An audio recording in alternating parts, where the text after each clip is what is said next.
Hi guys, this is Alex from gsndom.com and I'm here with the ASUS Zenfone 6. Yes, we have it. There's no notch, as you can see here. There's no cutout. There's no problem in that regard. There's a dual back camera here, a combo of 48 and 13 megapixels. And the 48 megapixel one is a Sony sensor camera. We're dealing with a glass back. As you can see, we're dealing with a metal frame sandwiched between two pieces of glass.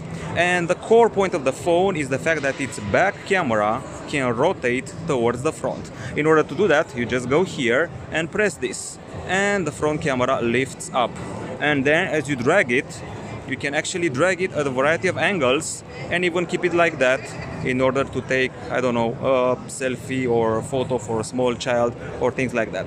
So this time we have no Zenfone 6 Lite, we have no Zenfone 6 Pro, we have no Zenfone 6Z, just the Zenfone 6. So 48 and 13 megapixels. There's a dual LED flash here, Sony sensor, Snapdragon 855 CPU, starting from 6 gigabytes of RAM and starting for 500 euros from what I've heard, and it should go up to pretty large amounts of RAM. So let's access our website a bit.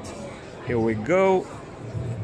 Okay, not connected to the internet right now. Anyways, 6.4-inch screen, full HD plus resolution. We're running on Android Pie, and this Android Pie is pretty clean. It's covered in Zen UI 6 from what I understood, and we also have a special button here on the side which triggers Google Assistant, but you can also set it up so it can trigger the camera at the top. This one here, this little one.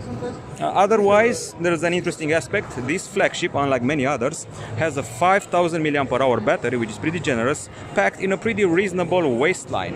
Okay, so I'll say it again: glass and metal, Snapdragon 855, 6.4-inch Full HD plus, dual back camera, fingerprint scanner at the back side, and that flippable thing, which is pretty damn cute. Okay, I'm doing it again, and it's been tested, and I actually want to show it from the back. It's been tested, so it's supposed to last for 28 selfies a day for 5 years with no problem. Okay, that's the idea you're getting here. I see we also have a variety of features here. We have a night mode, which is always welcome, a panorama, a portrait, photo, video, and even motion tracking, which I look forward to checking out in the future.